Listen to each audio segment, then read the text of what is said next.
Здравейте, приятели! Днес съм тук, за да споделя нещо по отношение на мъдростта, което ми направи впечатление в Божието Слово, от една страна от едни думи на Исус, които Той говори на учениците си, и на други, които са ходили с Него, за да го слушат.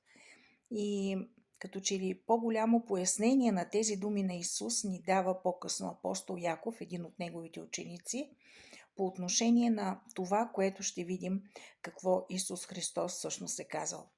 Скъпи приятели, не знам как е при вас, но когато четеме Библията и просто имаме своя ежедневен прочит, и както четем, в един момент има нещо, до което достигаме, и нещо в нас може да е едно изречение, нещо може да е една дума, може да са няколко изречения.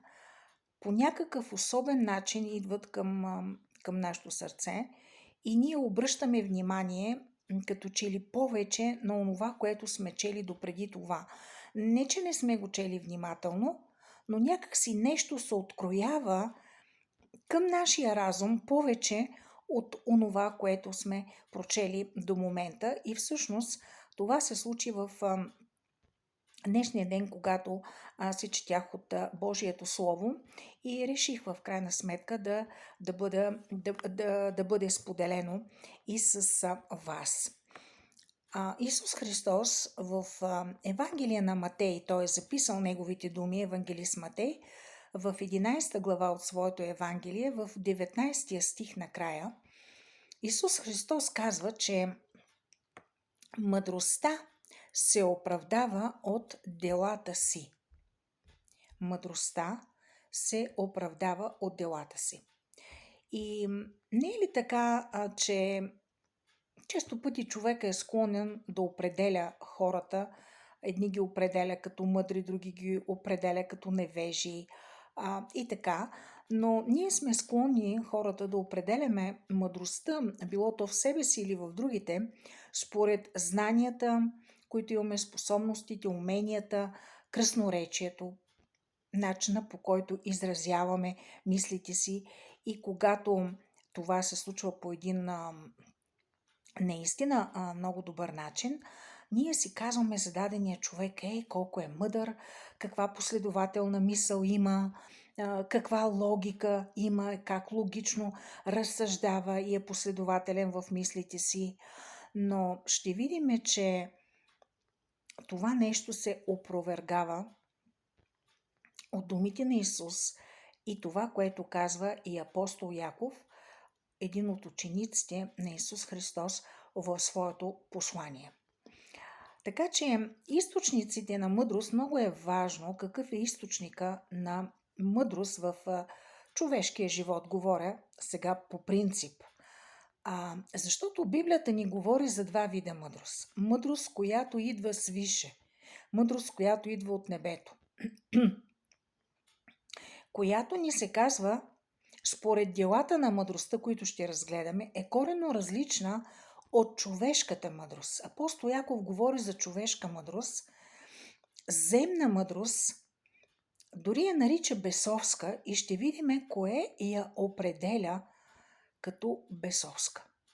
Определя я делата й, както божествената мъдрост се определя от делата си, които ще видим какви са, така и човешката мъдрост. Ето какво е казал сега апостол Яков. Четеме в 3 глава от 13 до 17 стих. Този от вас, който е мъдър и разумен, трябва да покаже, а именно на дело, своята мъдрост чрез доброто си държание, чрез делата си, извършени със смирението, което носи мъдростта. Но ако сърцата ви са пълни с горчива завист и егоизъм, не се хвалете с мъдростта си, не прикривайте истината с лъжа. Такава мъдрост не е отгоре. Тя е земна, плътска, дяволска, защото където има завист и егоизъм, там цари хаос и всякакво зло. А мъдростта, която идва отгоре, е първо чиста, а след това миролюбива, внимателна, лесно и се огажда, т.е. не е претенциозна, пълна е със състрадание и добри дела, безпристрастна и искрена.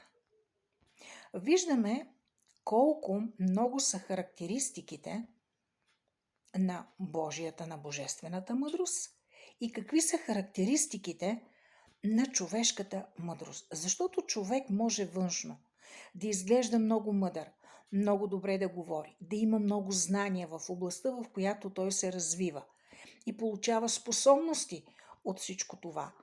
Но ако стоят тези дела, които посочва апостол Яков, а именно дела на егоизъм, на себецентризъм,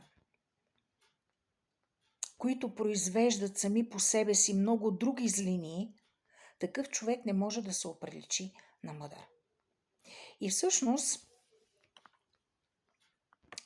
това, което говори за Божията мъдрост, когато човек я придобива, апостол Яков казва, че тя носи смирение, защото тя идва от друго измерение, от смирението, което има самия Господ, от когото тя идва. Носи смирение и в земното ние сме свидетели, че каквито и добри качества, както казах, човека да има по отношение на знание, на много така бърз ум, независимо от всичко обаче, ако делата са завист, егоизъм, всъщност се оказва, че зад красивото си говорене, зад многото си знания, ако човек в държанието си, в поведението си егоист и себецентрик, които водят в последствие до други зли дела в неговото поведение и не само като поведение, но и като отношение, всъщност той прикрива чрез знанието, което има, чрез разума, който изявява, че е добър, че е буден, че е логичен и така, се оказва, че чрез това нещо човек може да прикрива своите дела, ако те са в завист, в егоизъм и в други подобни неща. И тогава човека се явява съответно лицемер. Тогава човека е актьор, защото думата за лицемерие в Библията означава актьор. Човек с много лица. И така, Божията мъдрост обаче, апостол Яков ни казва, че понеже нейният източник е Бог, тя е чиста. И тук всъщност си задавам въпроса, от какво е чиста? Ами тя е чиста и няма нищо общо от тези дела на човешката мъдрост, а именно завист, егоизъм и всякакви други зли неща.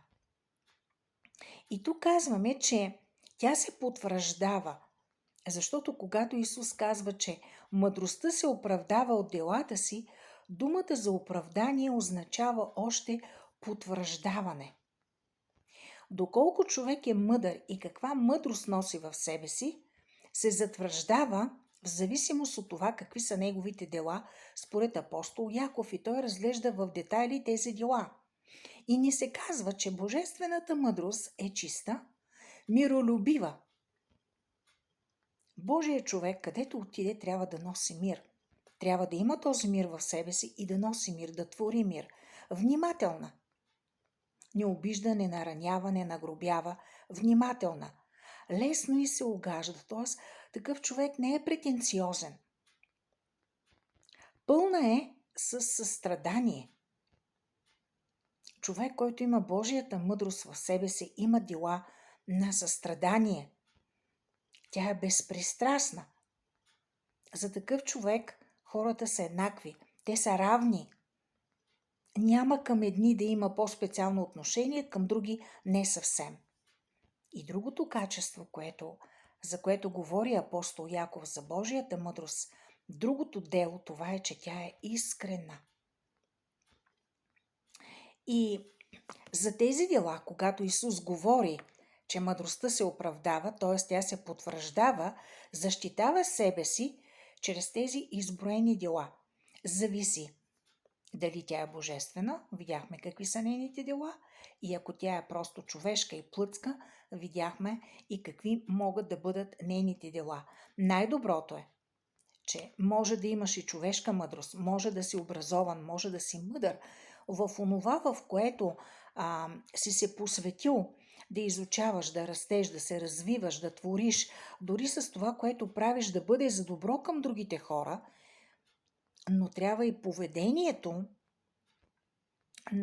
на такъв човек да бъде съответно, да има добро държание и да бъде човек, да живее в смирение, в скромност. Скъпи приятели, това беше от мен към вас. Бъдете благословени, Бог да бъде с вас и да ви опази от всякакво зло. До чуване!